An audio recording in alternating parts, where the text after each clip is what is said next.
In the heart of a small village, where everyone knew everyone else's business, lived a young woman named Amina. Her heart was as pure as the morning dew, but her life was anything but easy.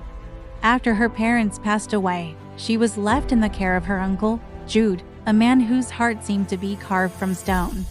Jude saw Amina not as a niece to cherish, but as a burden to be discarded. His solution was as cruel as it was swift. He would marry her off. But not to a kind suitor or a respectable man. No, Jude chose Obi. Obi was the village pariah, a man known for his tattered clothes and the small, run-down hut he called home. He was the butt of every joke, the target of every sneer. Obi the beggar, the children would chant. He has nothing but the dirt on his feet. When Jude announced the marriage, the village erupted. Some laughed, some pitied Amina, but no one dared to defy Jude. Amina's pleas were met with a cold, unyielding stare. "You will marry him," Jude commanded, his voice sharp and final.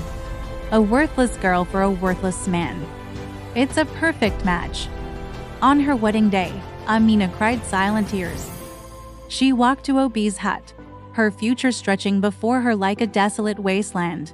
The villagers watched, their eyes filled with a mixture of pity and contempt.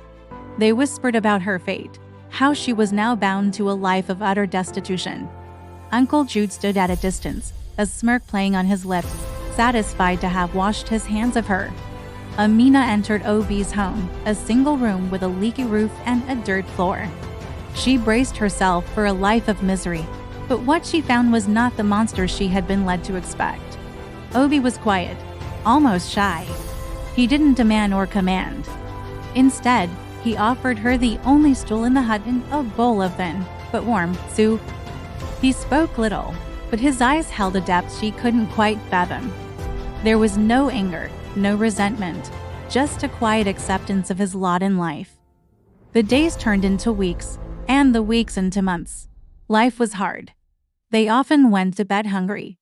Amina worked tirelessly, mending clothes for other villagers for a few coins, while Obi would disappear for days on end, returning with just enough food to sustain them. The villagers' mockery never ceased. "Look at Amina," they'd say, "she's as gaunt as her husband. She chose a life of rags." Uncle Jude would often pass by, his face a mask of scorn, reminding her of her place. Through it all, Obi's kindness was a steady, unwavering flame. When Amina was sick, he sat by her side, cooling her forehead with a damp cloth. When she cried from exhaustion and despair, he would sit in silence, his presence a strange comfort. He never raised his voice, never complained. He simply endured, and in his quiet strength, Amina began to find her own. She started to see past the worn clothes and the humble hut. She saw a man with a gentle spirit, a man who treated her with a respect she had never known, not even from her own family. She found herself falling in love not with a prince, but with the quiet, kind man the world had thrown away. One evening, as a fierce storm raged outside, the flimsy door to their hut blew open. Rain and wind lashed at their meager belongings. As Obi struggled to secure the door, a heavy sack he kept hidden under his cot was knocked over. It split open, and what spilled onto the dirt floor made Amina gasp.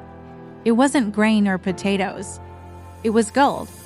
Piles and piles of glittering gold coins, precious gems, and shimmering jewels. They poured out, catching the dim lamplight and filling the tiny hut with an unbelievable glow. Amina stared, speechless. Obi looked at her, his usual calm demeanor slightly flustered. He explained that his father, a wise but eccentric man, had been a secret royal treasurer. Fearing political turmoil, he had hidden the kingdom's reserve wealth and made Obi promise to live a simple life, to never reveal the fortune until he found someone who loved him for who he was, not for what he possessed. Obi had been testing the world, and in Amina, he had found that person. The trips he took were not to beg, but to discreetly manage his vast, hidden assets. Slowly buying up land and businesses under different names. The next morning, the storm had passed.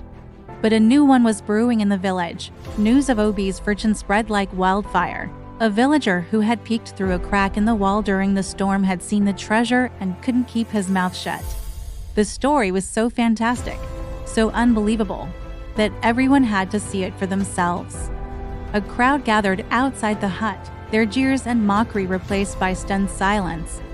Then, a fleet of expensive carriages rolled into the village. Well-dressed men and women stepped out, bowing respectfully to Obi.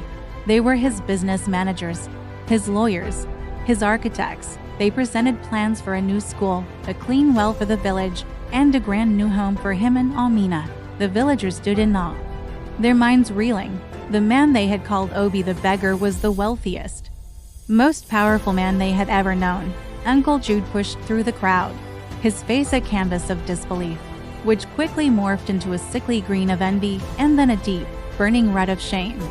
He saw Amina, no longer gaunt and sad, but standing beside her husband, her face radiant. She was not in rags, but was about to be draped in silks and jewels.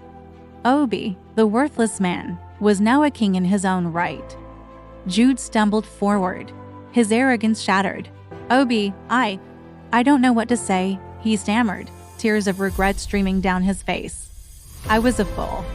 A cruel, blind fool. Can you ever forgive me?